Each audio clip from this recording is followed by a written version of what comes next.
Mi nombre es Fidel Pérez Pérez, tengo 43 años de edad. Aquí estamos en el caserío Flor del Muerto, Cantón Agua Blanca, Cacaopera. Bueno, ese día, el 11 de diciembre, nosotros andamos siempre en el grupo de donde esconderlos, en la guinda que le llamamos. Siempre andamos en el grupo de gente donde ir a esconderlos porque estaba el operativo dentro de la zona. A ver por dónde nos íbamos a ir, viendo a ver por dónde podía uno pasar el día o la noche, porque no había dónde quedarse, porque por todos lados estaba el operativo, entonces no había dónde estar así estable, o en una caja no podía tampoco, no en los montes. Cuando nosotros topamos con los soldados en la madrugada, fue a donde subió toda la disparazón de los soldados hacia la gente, y cada quien corrió por su lado en la madrugada, en la noche, porque sin luz, o sea, en los barrancos, por donde fuera. Mi papá logró agarrarme a mí de las manos, al otro hermano menor de la otra mano, y él ayudándole a mi mamá con la niña de 3 días en los mismos brazos, caminando a ver por dónde nos íbamos. Era bien fuerte la disparazón en la noche, no solo disparos, sino que también habían granadas que caían cerca hacia donde se oyó el ruido de la gente, porque era bastante el grupo de gente que andábamos. Entonces cruzamos el río y ya casi para amanecer a las 5 topamos a un barranco y ya nos quedamos ahí en esa cueva a esperar el día, y mientras iba esperando el día iba llegando más gente, así es que se logró hacer el grupo de 20 personas, entre niños y ancianos.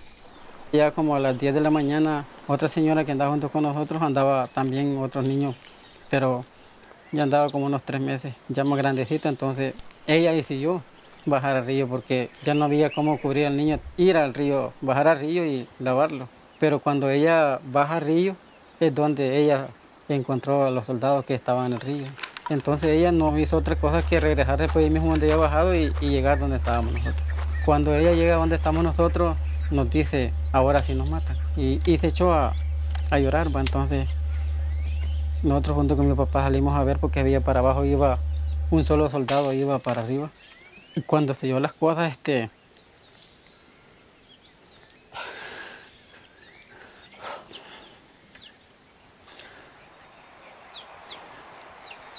bueno, llegó el soldado a frente de nosotros, donde estábamos todo el grupo de 20 personas, y andaba un señor que se llamaba Máximo, él era catequista. Nos reúne todos, vamos a orar. No alcanzó ni a sacar la Biblia, solo lo acercamos donde él, así, ahí donde estábamos en el lugar. Cuando llegó el soldado y se paró y solo sacó yo la conozco como granada, que andaba aquí en la parte del pecho, y le sacó algo y la tiró donde estábamos nosotros. Y cuando él tira la bomba esa, mi papá nos lleva hacia atrás a nosotros.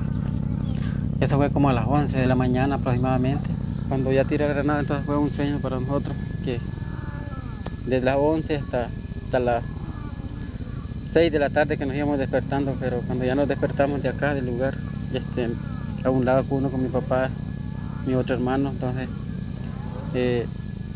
yo estaba bañado en sangre todo en esta parte de aquí tirado, y mi papá a la par mía, el otro hermano al otro lado, bien tostada la camiseta que andaba de sangre, mi otro hermano lleno de sangre los oídos que le habían reventado, mi papá no escuchaba. Y nos pusimos de pie y nos dijo mi papá que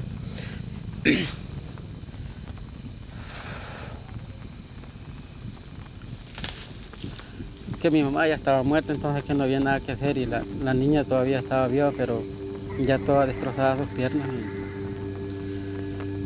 Y la niña lloraba todavía cuando otras horas nos despertamos, pero